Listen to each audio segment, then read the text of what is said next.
안녕하세요. 강수인입니다.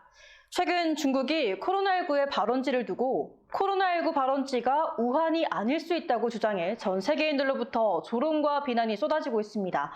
그런데 중국은 여기에 굴하지 않고 오히려 한 발 더 나아가 중국이 전 세계에서 유일하게 코로나를 이겨냈다는 내용을 담은 영화를 제작, 개봉에 충격을 더하고 있습니다. 한 누리꾼은 이 정도면 가관도 이런 가관이 없다고 치를 떨고 있는데요. 일각에서는 신중론이 나오는 것도 사실입니다. 정확한 진상조사를 통해서 코로나의 정확한 발원지를 찾아내기까지는 섣불리 단정하기 어렵다는 말도 나옵니다. 중국은 이런 신중론을 적극적으로 활용하는 모습입니다. 중국은 국제 여론을 우호적으로 돌리기 위해서 중국의 코로나 극복 감동 드라마, 일명 중국 국뽕 영화를 제작해 눈길을 끌고 있습니다. 이 영화는 국내에서도 충격적이라는 반응과 함께 논란을 일으키고 있는데요.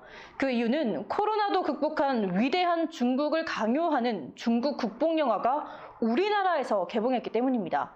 우리나라 수입사가 3차 대유행이 시작된 지금 왜 이 영화를 들여왔는지 그 배경이 궁금하다는 반응도 적지 않습니다.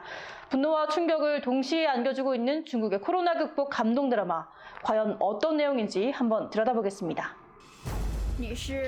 지난 25일 코로나19 바이러스와 싸우는 사람들의 이야기를 담은 중국 영화 최미 역행이 국내에서 개봉됐습니다.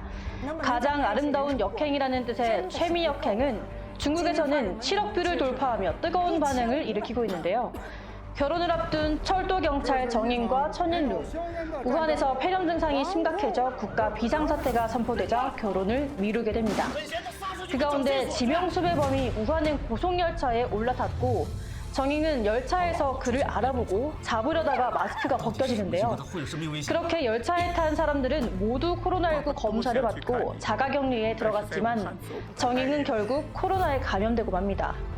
또 한 여자 어린이는 간호사의 마스크를 벗기며 간호사 또한 코로나19에 감염되는데요.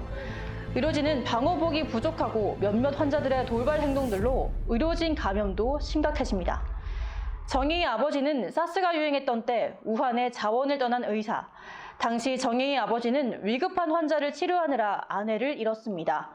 코로나19에 걸린 정인은 이제야 아버지를 이해하게 되는 것으로 영화는 마무리됩니다. 코로나19로 힘든 시간을 보내고 있는 관객들에게 함께 이겨낼 수 있다는 희망의 메시지를 전할 계획으로 제작됐다고 하지만 이 영화는 말 그대로 즙을 짜는 심파극에 가까웠습니다. 누리꾼들은 이 별점의 테두리도 아깝다며 혹평을 쏟아내고 있는데요. 내용도 내용이지만 코로나19의 발원지로 추정되고 있는 중국에서 이런 영화가 나왔다는 것 자체가 모순이라는 반응도 있었습니다. 수입사 아트비전은 이러한 논란에 대해 다소 엉뚱한 해명을 내놓았는데요. 아트비전 관계자는 이 영화는 재난 휴먼 드라마다라면서도 내가 5번 봤는데 공산당 미화가 없다며 핀트가 약간 어긋난 것 같은 답변을 했습니다. 중국은 심지어 이 영화를 8부작 드라마 최미 역행자로 제작하기도 했는데요. 코로나19와 맞서 싸운 의료진들의 실화를 담아냈다는 최미 역행, 가장 아름다운 역행인지 타이밍을 잘못 맞춘 시대 역행인지 논란은 더해지고 있습니다. 지금까지 강수인이었습니다.